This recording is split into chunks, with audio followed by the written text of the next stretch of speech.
Hello everyone, welcome back to my channel. आज आप लोगों के साथ बहुत ही प्यारे प्यारे से एक्सपीरियंसेस शेयर करूंगी कमर दर्द और स्लिप डिस्क से रिलेटेड, जो रिसेंटली आप लोगों ने मेरे साथ शेयर किए हैं। और साथ ही आप लोगों के सवाल भी लूँगी इन्हीं चीज़ों से रिलेटेड, कमर दर्द से रिलेटेड या सर्वाइकल सियाटिका से रिलेटेड जो आपने पूछे हैं। तो बने रहिए मेरे साथ एंड तक। वीडियो अच्छी लगी तो लाइक, शेयर एंड सब्सक्राइब। तो चलिए आज की वीडियो का पहला एक्सपीरियंस आपके साथ जो शेयर कर रही हूँ, ये हमारे सिस्टर हैं। इनकी आईडी में सोना नाम है, मुझे नहीं पता एक्चुअल में क्या है, लेकिन ये नेपाल से हैं और ये मेरे साथ एक अच्छा टाइम हो गया, मतलब मेरे साथ जुड़े हुए हैं, मेरी वीडियोस फॉलो करते हैं, प्रिकॉशंस वगैरह सब बहुत अच्छे से करते हैं और अभी यूनानी मेडिसिन ले रही हैं। इनका एक्सपीरियंस आप लोगों के साथ शेयर कर रही हूँ क्योंकि जब कोई ये कहता है कि आपकी वजह से मैं रात को अच्छे से सो पा रही हूँ तो बहुत सुकून मिलता है, बहुत अच्छा लगता है, क्योंकि नींद नहीं आती है दर्द में। तो ये इनका एक्सपीरियंस है, आप भी देखिए। इन्होंने लिखा है, आप वीडियो हमेशा देखती हूँ आपके, बट कभी कभी चावल खाने पर रहा है, इसलिए पड़ रहा है, दर्द है, अब नहीं खाऊंगी तो सब परहेज कर रही हूँ। जब से आपका वीडियो देखा है बहुत ख्याल रख रही हूँ। मेरा क्या हालत हो जाता था आपने जैसा किसी ने नहीं समझाया अभी तक। आपकी वजह से रात को अच्छे से सो पाते हैं। मैं तो हमेशा सबको बताती हूँ आपके बारे में, आपने बहुत हौसला दिया है, हेल्प किया है। जब बहुत दर्द होता है तो तुरंत आपकी वीडियो देखते हैं, आपने सबको हेल्प किया है, सब ठीक हो रहे हैं, कमेंट देखते हैं, बहुत हिम्मत मिलती है। विश्वास है आपकी हेल्प से बिल्कुल ठीक हो जाऊंगी सिस्टर। हाँ जी बिल्कुल। देखो, मैं तो सिर्फ अपना एक्सपीरियंस शेयर कर रही हूँ और यहाँ पे कोई भी किसी पर्टिकुलर कोई चीज़ को लोग सोचते हैं कि पता नहीं क्या बता रहे हैं कि क्या मेडिसिन है क्या नहीं। सबसे पहले मैं सिर्फ लाइफस्टाइल और प्रिकॉशंस बताती हूँ। मेडिसिन चाहे जो भी आप ले रहे हो वो लो, सबसे पहले तो न्यूरो सर्जन को दिखाना मैं समझती हूँ कि आप लोगों के लिए बेहतर है, क्योंकि कुछ लोग एक्सरे करा के बैठ के सोचते हैं कि नहीं एक्सरे तो नॉर्मल आ रहा है, उसमें कुछ नहीं है। तो बेहतर है कि आप सही जगह पे पहुँचे, तो न्यूरो सर्जन बेस्ट है, सबसे पहले आप वहाँ जाएं। एलोपैथिक से अगर रिलीफ बाई चांस ना मिले तब आप दूसरी मेडिसिन भी सर्च करें, आयुर्वेदिक, होम्योपैथिक, यूनानीपैथी सब ट्राई करें, जो भी मेडिसिन हो। लेकिन प्रिकॉशंस और लाइफस्टाइल जो भी आपको, जो डॉक्टर जिनसे आप ले रहे हो पहले तो उनको फॉलो करें, ठीक है। फिर नहीं, अगर नहीं आ रहा है तो मैं तो हर चीज़ बता चुकी हूँ, एक्सप्लेन कर चुकी हूँ, ऑलरेडी वीडियोस पड़ी हैं, आप देखिए, मैंने बना रखी हैं, कुछ डिस्क्रिप्शन में मिल जाएंगी कि तो कुछ जो मेरी स्लिप डिस्क रिलेटेड एक प्लेलिस्ट है वहाँ मिल जाएंगी। हाँ, जो मेडिसिन से मैं ठीक हुई हूँ वो मैं ऑलरेडी शेयर कर चुकी हूँ, तो अगर कोई लेना चाहे तो कंसल्ट करके उनको भी आप ले सकते हो, ट्राई कर सकते हो, ठीक है जी। तो बस मेरा काम बताना है, करके देखना आपको है, अगर रिलीफ में उसको कंटिन्यू रखिए और यकीन मानिए प्रिकॉशन से ही आप 100% ठीक हो सकते हैं, अगर आप सही मेडिसिन के साथ प्रिकॉशंस करते हैं तो। अब जिनका एक्सपीरियंस शेयर कर रही हूँ, इनका नाम अल्फिया फौजदार करके है। इंस्टाग्राम पे बात हुई थी, मेरे ख्याल से पिछले साल की बात है, शायद रमज़ान से भी पहले। उस वक्त इनकी मदर को बहुत प्रॉब्लम थी और ये कतर से इन्होंने मेरे से बात की थी, हालांकि ये इंडियन है। तो अब इन्होंने लिखा है, सलाम दीदी, वालेकुम सलाम। अब मेरी अम्मी बिल्कुल ठीक हो गई हैं अल्लाह और मौला के करम से, उनको शाटिका पेन चला गया है। शुक्रान, आपने बहुत गाइडेंस दिया हमें एंड यूनानी मेडिसिन काम आई। इन्होंने मेडिसिन, यूनानी मेडिसिन ही अपनी मदर को दी थी और अल्हम्दुलिल्लाह उससे इनको आराम है। मुझे खुशी है, क्योंकि आप जानते हो कि मैं जिनको भी बोलती हूँ, जो मेरे से बात करते हैं वो जानते हैं, मैं पहले ही बोलती हूँ कोई भी मेडिसिन बाद में असर करेगी, पहले परहेज़ और मालिश और सिकाई आपको करना है। और परहेज़ में एक बार भी गलती करेंगे तो दर्द आपका बढ़ जाएगा। तो जब तक आप पूरी तरीके से ठीक नहीं होते हो, प्रिकॉशंस आपने करना है और उन्होंने वो चीज़ की हैं। उम्मीद करती हूँ कि पूरी तरीके से की हैं, तभी उन्होंने अपना एक्सपीरियंस आके शेयर किया है और उनकी मदर ठीक हैं। बहुत अच्छी बात है, बहुत खुशी की बात है। उनकी मदर की एज मेरे ख्याल से 60 से अबव ही है, शायद 60 के आसपास होगी या 60 से अबव होगी। तो अगर जो कोई भी पेशेंट है जो 60 के आसपास है, उससे ऊपर भी है, तो अगर उनको ये लगता है कि हम ठीक नहीं हो सकते हैं या हमारे लिए अब कोई राह नहीं बची है, तो ऐसा नहीं है। आप लोगों के लिए बहुत सारे एग्ज़ाम्पल्स हैं। मैं सिस्टर से ये कहूँगी, अगर उनका वो वीडियो देख रही हैं तो प्लीज़ उनकी एज मेंशन ज़रूर करें और वो क्या क्या करती रही हैं उसके बारे में भी डिटेल दे सकती हैं, ताकि लोग कमेंट में आके पढ़ें तो उनको उनको आइडिया मिल जाए। ठीक है जी। अगला एक्सपीरियंस ज़ैनब खातून नाम से आईडी है और इनका जो एक्सपीरियंस है वो शेयर कर रही हूँ। अभी 1 मंथ आई थिंक कंप्लीट हुआ है इनको, और ये प्रिकॉशंस वगैरह सब कुछ कर रहे हैं। हाँ, इनके बहुत सारे सवाल थे, छोटे बच्चे की मदर हैं, और यहाँ पे मैं बता दूं कि बहुत क्वेश्चंस थे, और ऊपर वाले का शुक्र है इनको रिलीफ भी आया, इन्होंने ट्रस्ट किया और वो चीज़ें करके भी देखी जो मैं बताती हूँ। हाँ, यहाँ पे मैं बता दूं कि ये भी यूनानी मेडिसिन ले रही थी अभी तक, और इन्होंने अभी जो मुझे रिसेंट अपना भेजा है वो मैं आपके लिए शेयर कर रही हूँ। इन्होंने लिखा है, मेरे कमर में अब पहले जैसा दर्द नहीं है, टेल बोन में पेन था माशाल्लाह वो भी नहीं है, लेकिन अपर बैक से लेकर लेफ़्ट थाई तक खिंचाव और अकड़न महसूस होता है। टॉयलेट में बैठने वक्त ज़्यादा होता है, क्या करूं उसके लिए? तो देखिए 1 मंथ में अगर कमर में रिलीफ है, पहले जैसा दर्द नहीं है, बहुत अच्छा बात है। टेल बोन में जो पेन था वो भी नहीं है, बहुत ही अच्छी बात है, क्योंकि टेल बोन पेन आसानी से इतनी जल्दी पीछा नहीं छोड़ता है। पर मुझे खुशी है उनके लिए कि उनको इसमें भी आराम है। रही बात ये कि खिंचाव है और अकड़न है, तो देखिए मसल्स में कितना एक लंबा टाइम हो जाता है जब पेशेंट इधर उधर भागते रहते हैं, और इस वजह से मेन प्रिकॉशंस ही नहीं होता, यानी कि झुकने का, झटके से बचने का, ये प्रिकॉशंस होते ही नहीं है। ठीक है, तो और रेस्ट नहीं मिल पाता। जब तकलीफ़ में कोई भी बंदा है तो वो दौड़ता है, और इस तकलीफ़ में रेस्ट बहुत ज़रूरी होता है। ठीक, तो इस वजह से प्रॉब्लम बढ़ती है, और ऐसे में जो हमारी मांसपेशियां हैं वो काफ़ी वो हो जाती हैं, मतलब वो अकड़ जाती हैं, जैसे हमें अकड़ाहट फील होती है ना। लेकिन कुछ तो होता ही होगा, कोई ना कोई प्रॉब्लम हो जाती है जिसकी वजह से खिंचाव किसी किसी को बहुत ज़्यादा फील होता है, किसी किसी को अकड़न बहुत ज़्यादा फील होती है, दर्द के अलावा भी, है ना। तो जैसे मुझे बहुत अकड़न थी कमर में, लेकिन और अब खिंचाव था मेरे घुटने के नीचे के हिस्से में, ऐसा लगता था जैसे किसी ने पकड़ के खींचती है नसें वहाँ से। तो वो वक्त के साथ जाएगा, टाइम लगेगा उसमें, और उसमें ये नहीं है कि तो खिंचाव के लिए, अकड़न के लिए कुछ अलग से ट्रीटमेंट है, नहीं। मैं आपको बताऊं, अकड़न और इसका बहुत सारे पेशेंट का बहुत इश्यूज था, किसी किसी का बहुत ज़्यादा, तो वो उसी से गया है, मसाज और सिकाई से, प्रिकॉशन से, और मेडिसिन जो भी आप ले रहे हो उसी से गया है। ठीक है, तो कुछ अलग से नहीं करना है। रही बात टॉयलेट में बैठने की, तो आप यकीन मानिए मैं टॉयलेट में नहीं बैठ सकती थी, बहुत बुरी कंडीशन थी।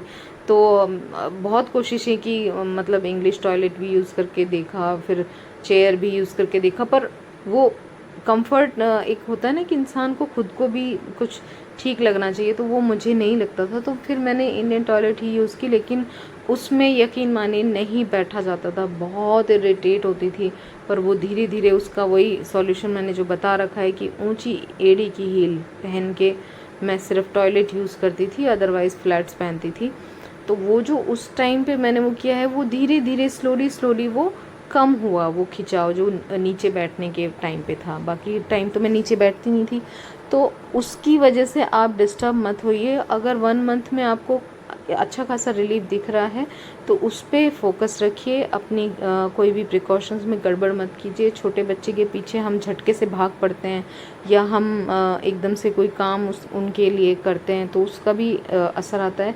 प्रिकॉशंस आपके लिए बहुत अहमियत रखते हैं, उसको ध्यान रखिए। आगे झुकना, नीचे बैठना, वज़न उठाना, सीढ़ियाँ चढ़ना, पालथी मार के बैठना, नहाते वक्त गर्दन झुका के बाल मत धोइए, बहुत सारी चीज़ें। अच्छा, इन चीज़ों का जब आप ख्याल रखते हो तो वो धीरे धीरे हर चीज़ सेट होती जाती है, और वो आपको रिकवरी में हेल्प करती है, और ये धीरे धीरे जाएगा। ठीक है, अब जिनका एक्सपीरियंस आपके साथ शेयर कर रही हूँ, ये जयश्री पाटनी जी हैं, और इन्होंने लिखा है 3 साल से पेन में थी, 2 ही दिन हुए हैं दवाई ली। अच्छा, ये यूनानी मेडिसिन ले रहे हैं। पर आराम महसूस हो रहा है। इतने दिनों बाद एकदम हल्का सा महसूस कर रही हूँ। फिज़ियोथेरेपी अब तक भी चालू है, पर 2 दिन की दवाई में काफ़ी फ़र्क लगा है।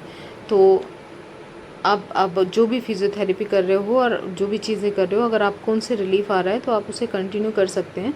अदरवाइज़ जो मसाज सेकाई आप कर रहे हो वो तो घर पे आप कर ही रहे हैं, है ना। आपने लिखा है क्योंकि अब ठीक तो लग रहा है, प्रिकॉशंस भी ले रही हूँ, सेकाई एंड मसाज भी स्टार्ट किया है। दी प्लीज़ एक और मेरी प्रॉब्लम है, मुझे खांसते हुए, स्नीजिंग करते हुए यूरिन लीक हो जाता है। तो जयश्री जी, ये प्रॉब्लम मेरे साथ भी थी, तो इसमें इतना घबराने की ज़रूरत नहीं है, क्योंकि ये मोस्टली एक तो उस टाइम पे होती है जब प्रेग्नेंट होते हैं, ठीक है, प्रेगनेंसी में होती है। पर ये जो स्लिप डिस्क है उसके पेशेंट में भी ये प्रॉब्लम होती है।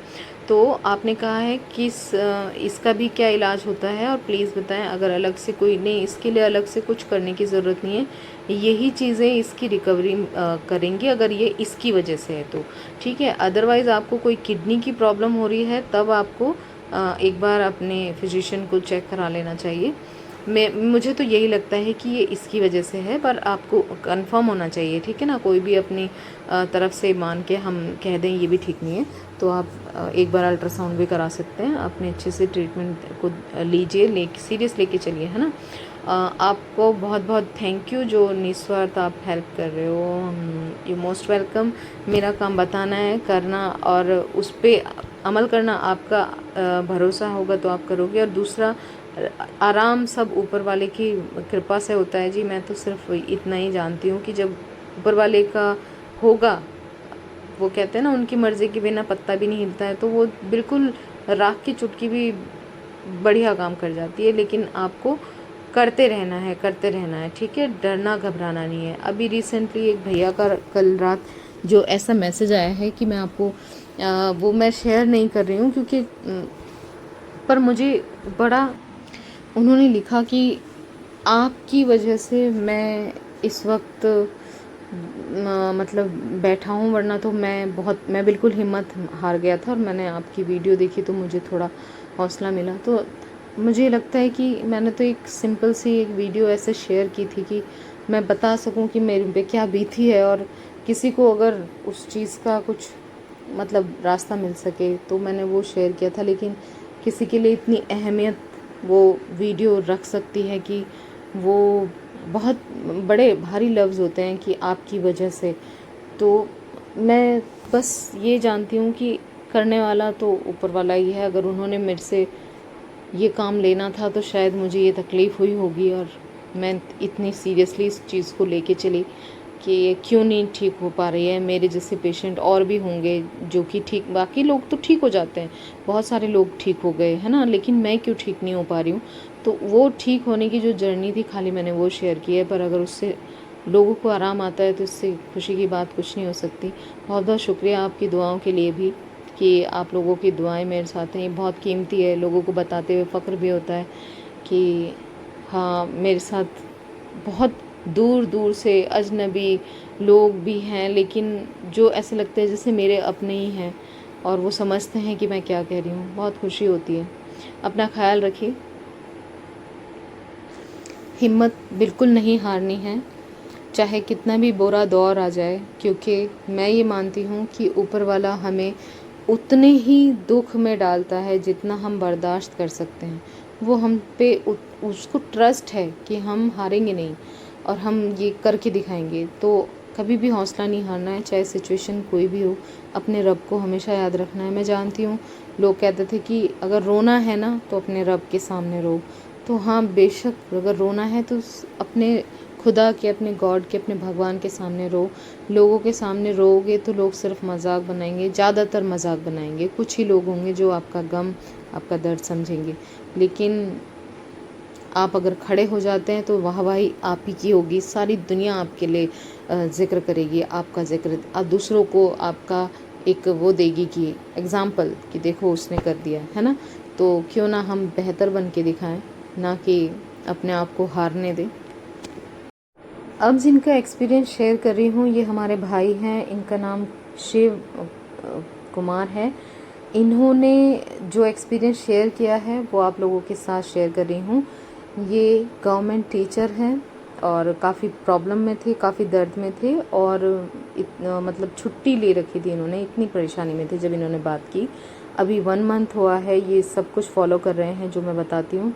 और इन्होंने लिखा है मुझे 50% आराम है दर्द में, मैं स्कूल भी जा रहा हूँ और कोशिश है कि आपके बताए परहेज में ज़्यादा बैठूं ना और ज़्यादा खड़ा ना रहूं। मजबूरी 2 है, एक मेरे घर में आने के लिए 5 सीढ़ी चढ़ना होता है जो प्रतिदिन हो रहा है। चूँकि विद्यालय दूर है, कार से ही जाता हूँ। खुद बैक सपोर्ट लगा के 20 मिनट तक ड्राइव करनी होती है और बाकी सभी परहेज में हूँ। कोशिश होती है कि आपका सब परहेज करें, दवा खाना और ऑयल और सिकाई। एक्सरसाइज भी करता हूँ बट दर्द ना हो इसका ख्याल भी रखता हूँ। कोई कोई बहुत सिंसियरली हर चीज़ को करने की कोशिश करते हैं। मुझे खुशी है, देखिए उनको 1 मंथ में 50% आराम आया तो कुछ तो सुकून उनको भी मिला ही होगा, है ना। तो और अच्छी बात यह है कि वो जॉब पे हैं, वो अपना काम कर पा रहे हैं, वरना ऐसे से जो भाई बहन है जो बहुत ज़्यादा तकलीफ़ में हैं, जिनकी जॉब भी चली जाती है क्योंकि वो उस लायक ही नहीं होते कि वो बेड से उठ के कहीं थोड़ी देर के लिए खड़े या बैठ सकें, है ना।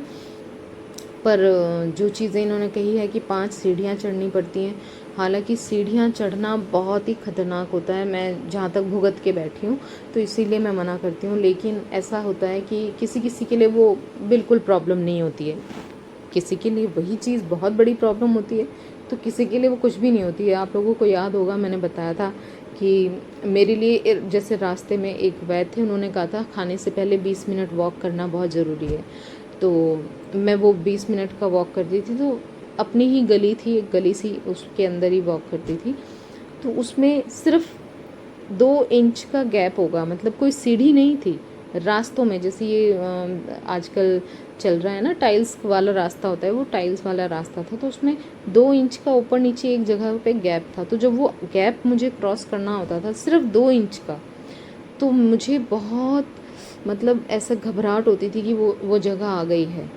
तो उस जगह पे वो इतनी सी जगह भी मुझे रखने में, पैर ऊपर नीचे जब होता था तो मेरा लंबर वाला हिस्सा वो बहुत ही भयानक पेन था, बहुत ज़्यादा अजीब सिचुएशन में मुझे वो डाल देता था। तो इसीलिए मैं सीढ़ी के लिए बहुत अवेयर करती हूँ लोगों को, आप मत ये नुकसान आप अपने साथ मत होने दीजिएगा, जितना हो सके अवॉइड करिए। लेकिन अगर सिचुएशन ऐसी है कि आप नहीं कर पा रहे हो तो बेबी स्टेप्स उसको चढ़ना है, मतलब छोटे बच्चे की तरह बिल्कुल स्लोली। बेल्ट लगी होनी चाहिए आपको और जो रेलिंग होती है उस पर झूलते हुए आपने ऊपर चढ़ना है। और जो स्टेप्स हैं उन पे एक पैर रख के और फिर दूसरा भी उसी के बगल में रखें और कोशिश करें कि घुटने पे हाथ रख के दूसरा पैर आगे बढ़ाएं। मतलब जब आप एक पैर आगे रख चुके हैं तो तुरंत उस पे घुटने पे अपना हाथ रख दें और तब रेलिंग, एक तरफ से रेलिंग पकड़ी आपने, एक तरफ से आप घुटने पे हाथ रखिए तो थोड़ा सपोर्ट मिलेगा ऊपर चढ़ने के लिए। तो इस तरीके से करिए, मतलब जितना हो सके अपने लिए बचाव करिए अगर कोई ऑप्शन है ही नहीं। लेकिन मैं आपको बता दूं कि अगर आप ये प्रिकॉशंस आप नहीं कर पा रहे हो तो फिर मुझे लगता है, मेरा मानना ये है कि आप जितना प्रिकॉशंस से दूर रहेंगे, जितना आप उसको तोड़ेंगे, उतना ही आपकी रिकवरी में थोड़ा टाइम ज़्यादा लग सकता है। पर ये हर किसी के लिए नहीं है, तो एक्सेप्शनल आपको पता है होते हैं। ज़रूरी नहीं है कि जो एक के साथ हो रहा है वो दूसरे के साथ भी हो। तो मेरे साथ तो ऐसा था, लेकिन ज़रूरी नहीं है वो आपके लिए हो, पर कोशिश करनी चाहिए कि आप बच सकें, है ना। बाकी आप बहुत एहतियात कर रहे हैं, मुझे खुशी है। बैक सपोर्ट लगा के आप ड्राइव कर रहे हैं 4 व्हीलर। अगर कोई और ड्राइव कर सकता है आपके लिए तो बेहतर है कि आप खुद बैठ के जाएं, खुद ड्राइव ना करें। पर अगर नहीं है और आपके पास चारा नहीं है तो आप जो भी आप बेहतर समझे आप कर सकते हैं। और एक्सरसाइज को एक्सेस में मत करिए, बहुत ज़्यादा मत करिए। सिर्फ 2-4 एक्सरसाइज भी अगर आप करते हैं और आपको दर्द में उसमें रिलीफ मिलता है, उससे दर्द बढ़ता नहीं है, आपको ऐसा नहीं लग रहा कि अंदर कमर में कोई जख्म जैसा है जो कच्चा है, तो फिर उसको एक्सरसाइज को मैं मना ही करती हूँ, क्योंकि मैंने नहीं की है, मुझे दर्द बढ़ जाता था जब भी मैंने करने की कोशिश की। तो ये चीज़ें आप करके चलिए, ऊपर वाले ने चाहा तो आप भी बहुत जल्द पूरी तरह से स्वस्थ हो, यही दुआ है आपके लिए भी।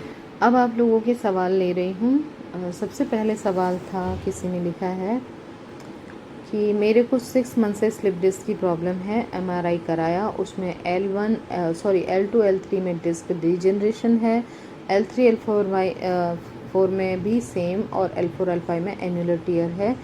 बहुत प्रॉब्लम है, बहुत हाथों बहुत दर्द होता है। न्यूरोसर्जन को दिखाया है, 6 मंथ से टैबलेट खा रही हूँ, कुछ भी फ़र्क नहीं पड़ा। ऑपरेशन के लिए बोल रहे हैं, क्या करूँ, क्या सही है बता दो कि कमर में बहुत पेन है। तो मेरी डियर, मैं आपको बताऊँ, जब तक कोई भी दवाई, कोई भी डॉक्टर, कोई भी इलाज आप पे काम नहीं करेगा, अगर आप परहेज़ नहीं करोगे, झुकने का, नीचे बैठने का, वज़न उठाने का, सीढ़ियाँ चढ़ना, टू व्हीलर का बिल्कुल परहेज़, अपने आप को रेस्ट देना बहुत ज़रूरी है। ना तो 20 मिनट से ज़्यादा खड़ा होइए, ना 20 मिनट से ज़्यादा वॉक करना है, ना 20 मिनट से ज़्यादा काम करना है खड़े होके ही काम करना है, पर 20 मिनट से ज़्यादा अपने आप को काम में मत डालिए। और उसमें भी बेल्ट, लंबर वाली बेल्ट का यूज़ करिए। बहुत पेशेंट हैं जो ये गलतियाँ करते हैं कि वो सोचते हैं कि दवाई खाने से वो ठीक हो जाएंगे। ठीक है, तो ये मेरा सुझाव है आपके लिए, जो आप नहीं कर रहे थे वो करिए। मैंने जो चीज़ें बताई हैं उसको करिए। एक साथ में खाने का आप परहेज़ ज़रूर रखिए, जैसे चावल, आलू, खट्टी चीज़ें, खट्टाई में जो भी चीज़ आती है वो सब मना कर है इसमें, तो आप मत खाइए, बेहतर है।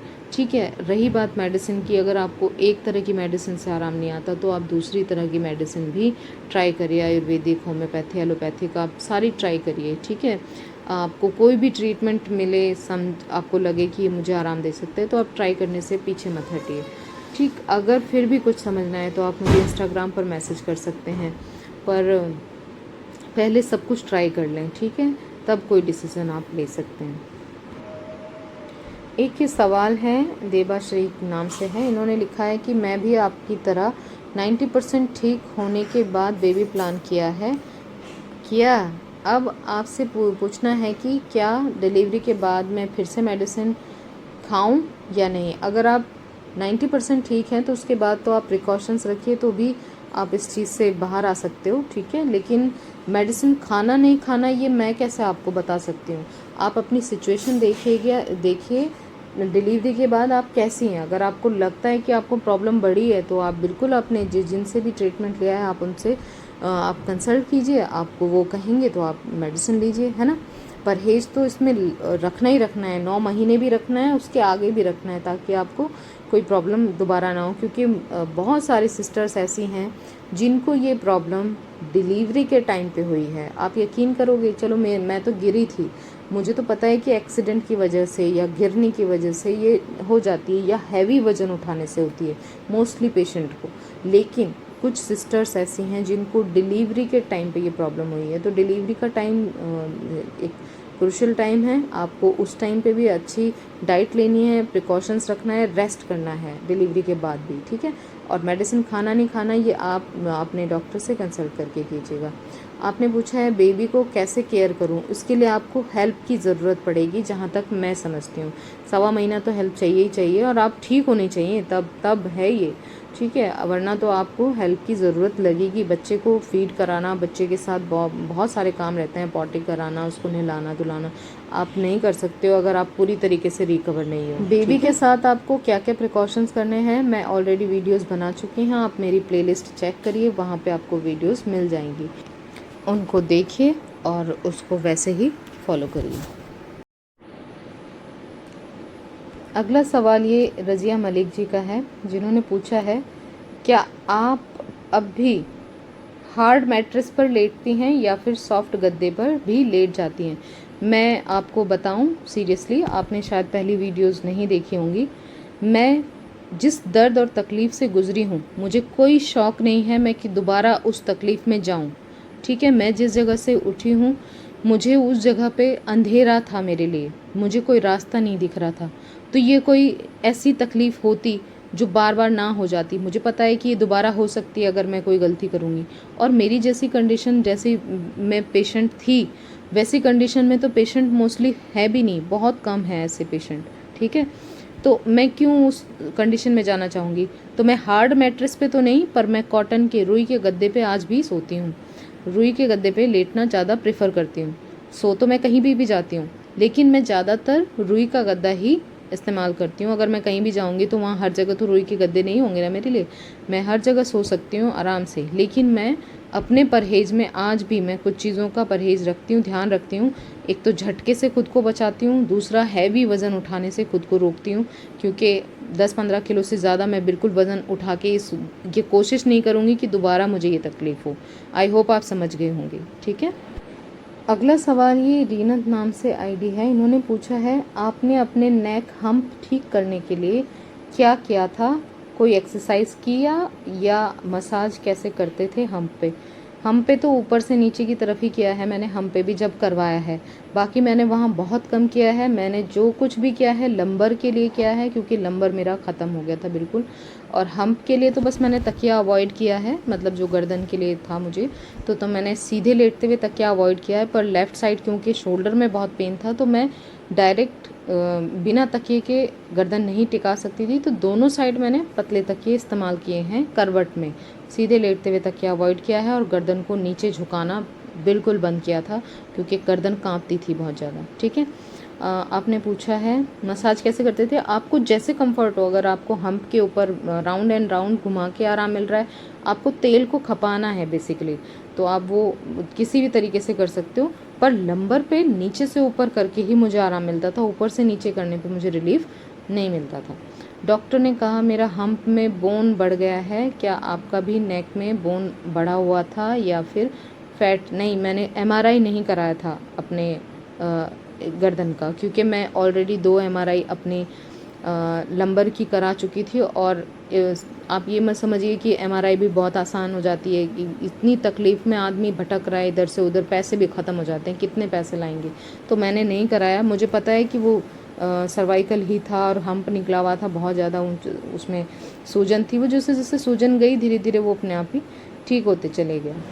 इसके लिए एक्सरसाइज बोलते हैं करने को, पर फ़ायदा नहीं होता, क्या करें इस हम्प के लिए? देखिए मुझे नहीं लगता कि आप अभी तक प्रिकॉशंस ले रहे हो। पहली बात आप श्योर कर लो कि आपको सिर्फ सर्वाइकल है या आपको लंबर में भी प्रॉब्लम है, तो आपको पूरे प्रिकॉशंस लेने पड़ेंगे। मेडिसिन आपको इसके साथ जो भी आपको शूट करे वो मेडिसिन लेनी पड़ेगी। मसाज और सिकाई बेस्ट थेरेपी है घर पे जो आप कर सकते हो, वो आप करके देखिए, ठीक है। तो तभी आपको इसमें इन सब चीज़ों में आराम मिलेगा। अगर आप सोचोगे सिर्फ एक्सरसाइज से हो जाएगा, हाँ एक्सरसाइज आपको इसमें आराम दे सकती है। सर्वाइकल में मैंने बहुत पेशेंट को देखा है, तो वो लंबर के लिए भी होती है, वो सियाटिका के लिए भी होती है, तो हर पेशेंट पे वो अप्लाई करती है नहीं करती ये अलग बात है। पर आपको अगर उससे रिलीफ मिलता है सर्वाइकल में तो आप एक्सरसाइज ज़रूर करिए। पर अगर दर्द बढ़ता है तो फिर आप सोच समझ के करिए, ठीक है। प्रिकॉशंस करने पड़ेंगे आपको, तभी आपको रिलीफ मिलेगा, विद मेडिसिन विद मसाज या सिकाई। ये सुबेदी व्लॉग्स करके आईडी है, इन्होंने लिखा है मेरे डॉक्टर ने तो मुझे फ्लेक्शन बेस्ड एक्सरसाइज सिखाया है, नीचे झुकने वाला एक्सरसाइज सिखाया है, पता नहीं चला क्यों। तो आप अगर वो एक्सरसाइज करने से आपको आराम मिल रहा है तो उसे आप करिए। अगर आपको नहीं मिल रहा है आराम तो अपने डॉक्टर को बताइए कि मुझे ये इस एक्सरसाइज से प्रॉब्लम हो रही है, फिर वो आपको सही तरीके से बताएंगे, ठीक है। कुछ पेशेंट में मैं बताऊं, मुझे भी नहीं पता था एक्चुअली में। कुछ पेशेंट को जैसे हम लोगों का जो डिस्क डैमेज होता है वो पीछे की तरफ से होता है, कमर के पिछले हिस्से की तरफ वो जो डैमेज होता है वो उस तरफ होता है। तो आगे झुकने पे एकदम से जैसे ही डिस्क दबती है वो पीछे की तरफ से जो डिस्क होती है, जो जेल होता है वो बाहर आके कंप्रेशन करता है ना, नसों को दबाता है। पर किसी किसी पेशेंट को वो आगे की तरफ से डैमेज होती है, मतलब पेट की तरफ वो डैमेज होती है डिस्क, तो उन लोगों को आगे झुकने वाली एक्सरसाइज से रिलीफ मिलता है। पर ये आप भी नहीं जानते, मैं भी नहीं जानती, कोई नहीं जानता है भाई। एमआरआई में अब डॉक्टर बता सकते हैं कि वो क्या है, किधर की तरफ से। लेकिन मेरा मानना यह है कि अगर एक्सरसाइज से दर्द बढ़ते ही जा रहा है, आपको रिलीफ नहीं आ रहा है, तो फिर उस एक्सरसाइज को ना करें।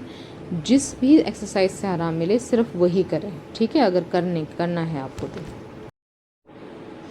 देवाश्री जी का ही क्वेश्चन है, क्या अब आप झुक के कोई चीज़ अगर नीचे गिर जाती है तो आराम से ले सकते हो? हाँ, मैं ले सकती हूँ। दिन में कितनी बार आप झुक सकते हैं? अभी जैसे कोई चीज़ नीचे से उठाना हो तो जितनी भी ज़रूरत होती है, जितनी बार भी मैं झुक सकती हूँ, ऐसा कुछ नहीं है। पर मैं झुक के लगातार कोई काम आज भी नहीं करती हूँ। मैं अवॉइड करती हूँ कि लगातार लगे हुए हैं झुके झुके झुके झुके, वो मैं नहीं करती हूँ और ये मैं बहुत पहले से बताती आ रही हूँ, ठीक है, क्योंकि उससे थरथराहट सी महसूस होने लग जाती है। तो वो काम क्यों करना, बेहतर है कि आप ठीक होने के बाद उस काम को अवॉइड करिए जो आपको तकलीफ़ में दोबारा डाल सकता है। ये मेरे कहने का मतलब है और मैं अपने जितने भी भाई बहन हैं उन सबको ये समझाती हूँ कि ठीक होने के बाद 2 साल तो आप परहेज को कंटिन्यू करके चलिए ताकि आपकी बॉडी हील हो सके। उसके बाद भी भारी वज़न आप ज़िंदगी भर मत उठाइए, उससे आपको दोबारा ये प्रॉब्लम होने के चांस हैं। लेकिन आप कोई भी काम करते हो, हर किसी का काम अलग है, हर किसी की बॉडी अलग है, हर किसी की प्रॉब्लम अलग है। अगर उन सब चीज़ों से आपको दिक्कत हो सकती है जिस भी काम से, उसको अवॉइड करिए, ठीक है।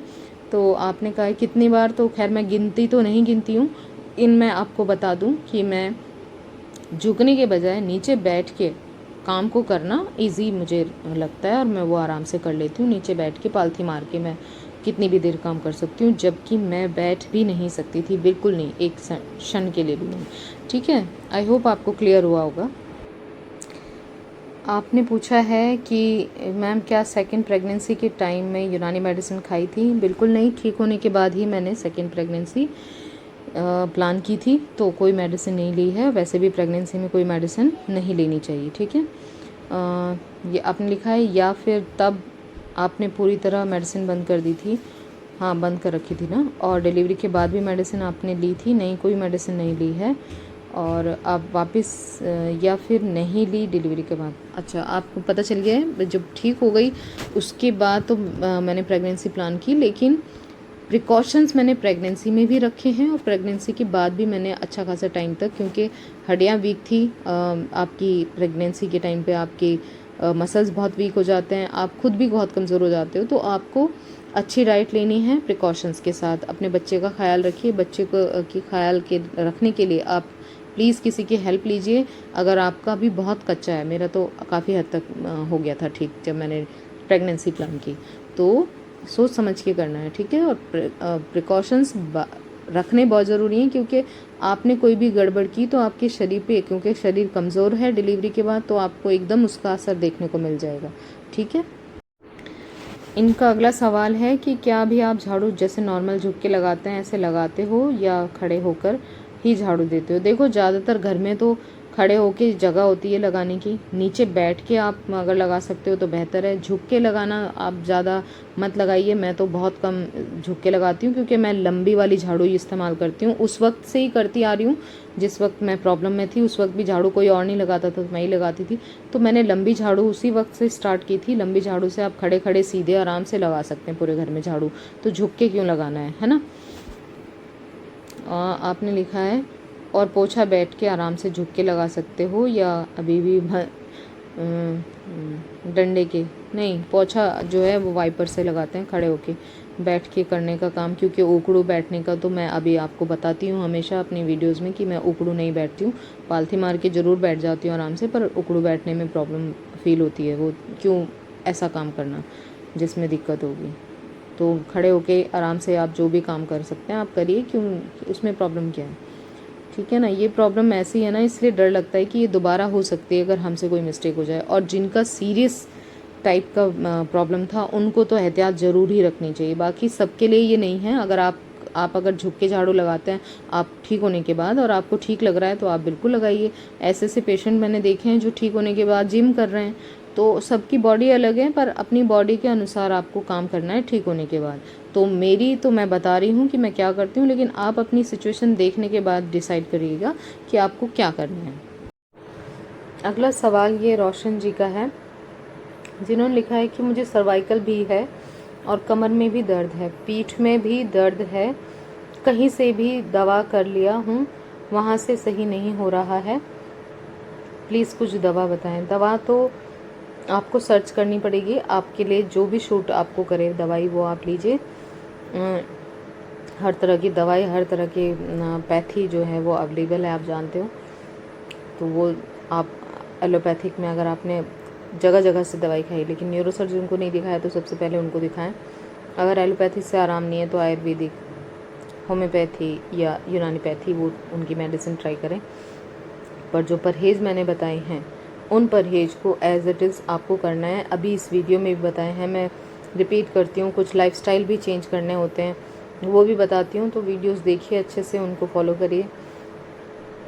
और अगर फिर भी कुछ कमी रह जाए, ना आपको समझ आ रहा हो, तो आप मुझे इंस्टाग्राम पर मैसेज करिए। मेरी आईडी डिस्क्रिप्शन में आपको मिल जाएगी, मुझे वहाँ पे मैसेज कीजिए, वहाँ पे मैं बात करूँगी आपसे, ठीक है। आपने कहा है कि सर्वाइकल का दर्द कमर में आ गया है, तो कुछ पेशेंट को तो पहले लंबर में, कमर में दर्द आता है, बाद में सर्वाइकल होता है, जिसका एग्जांपल मैं हूँ कि मुझे पहले कमर में दर्द आया, फिर मेरा सर्वाइकल वाला जो तकलीफ़ थी वो बढ़ी। पर किसी किसी को सर्वाइकल होता है और बाद में कमर में दर्द आ जाता है, तो कि नॉर्मल है। इसलिए आपको प्रॉपर ट्रीटमेंट में प्रॉपर परहेज करने हैं, जो मैं ऑलरेडी बता के चली हूँ। बिना परहेज के ये तकलीफ़ ठीक नहीं होती है, इस चीज़ को नोट कर लीजिए, ठीक। तभी तो दवाई खाते खाते डॉक्टरों के पास भटकते रहते हैं, लेकिन परहेज नहीं करते हैं जो लोग, उनका ठीक होता ही नहीं है। आपने कहा है कि सर्वाइकल का दर्द कमर में आ गया है, दांत में आ गया है, दांत में भी आता है। मेरे जबड़े जो थे, उन जबड़ों में दर्द था, जबड़ों के जो जॉइंट थे उनमें दर्द था सर्वाइकल की वजह से, ठीक है। उनमें कट कट की आवाज़ आती थी, रोटी चबाना मुश्किल होता था। तो आपने लिखा है कि वो सही नहीं हो रहा है, बहुत तकलीफ़ में हूँ, कौन सा दवा यूज़ करना चाहिए बताइए। तो आप देखिए आपको कौन सी मेडिसिन लेनी है, मैं जो बता चुकी हूँ, आप बाकी सारी दवाइयाँ भी ट्राई करें, लेकिन परहेज भी ऑलरेडी बता चुकी हूँ, वो सब ध्यान रखिए, सर्वाइकल के लिए भी और लंबर के लिए भी, कमर के लिए भी। लंबर वाली स्पाइन बेल्ट पहनिए, अवॉइड करिए सफ़र टू व्हीलर का, बिल्कुल अवॉइड करिए, जो भी प्रिकॉशन बताएं उनको वैसे ही करिए। और अगर आपको कुछ और पूछना है तो आप मुझे इंस्टाग्राम पर मैसेज करिए, वहीं पे मैं आपको बता पाऊँगी, ठीक है। ये अगला जो सवाल है ये लविश काम्बोज जी का है, जिन्होंने पूछा है कि मेरी तो L3 L4 L5 कमर की ये नसें दबी हैं, 4 साल से परेशान हूँ, क्या मैं भी ठीक हो जाऊँगी। देखिए बिल्कुल आप ठीक हो सकते हो, बिल्कुल कोई भी नेगेटिव थॉट अपने दिमाग में मत रखिएगा। बहुत सारे पेशेंट हैं जो मेरी वीडियोस में ही आपको कमेंट मिल जाएंगे, जिनको 20-20 साल पुरानी तकलीफ़ थी, उनकी भी ठीक हुई है। तो आपने कोशिश करते रहना है, कोई घबराने की ज़रूरत नहीं है। 4 साल हो गए हैं, 5 साल हो गए हैं, तो रुकना नहीं है, ठीक है। सही ट्रीटमेंट, सही मेडिसिन, सही प्रिकॉशंस आप अपने लिए ढूंढिए।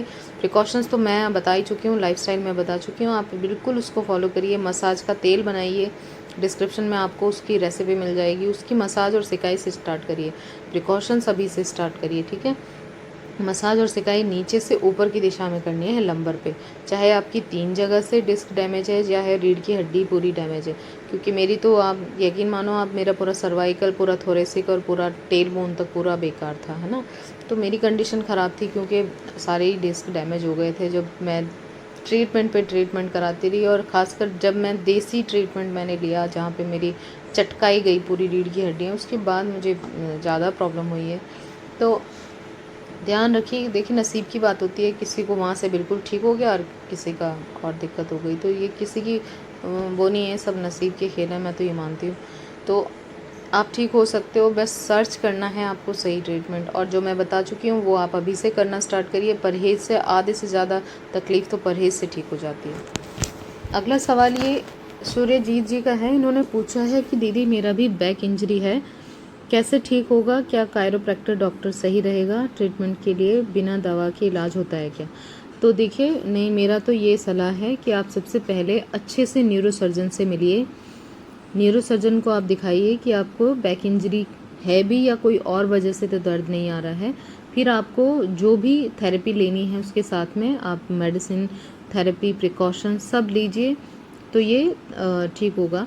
ऐसे नहीं कि आप एक ही चीज़ के ऊपर फोकस्ड रहें। हो सकता है कि आपको जो आप चूज़ कर रहे हैं आपको वहाँ से भी रिलीफ मिल जाए, तो आप ट्राई करते रहिए, ठीक है।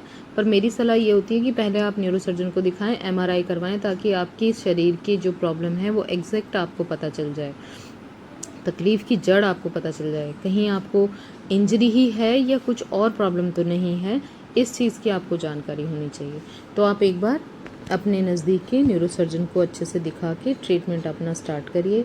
परहेज जो मैंने बताए हैं वो सारे आपको भी करने हैं, अभी से करने स्टार्ट करिए। डॉक्टर से आप पूछेंगे, डॉक्टर भी वही बताएंगे, तो आप अच्छे से करिए, तो आपको इसमें रिलीफ आ जाएगा। ठीक है जी।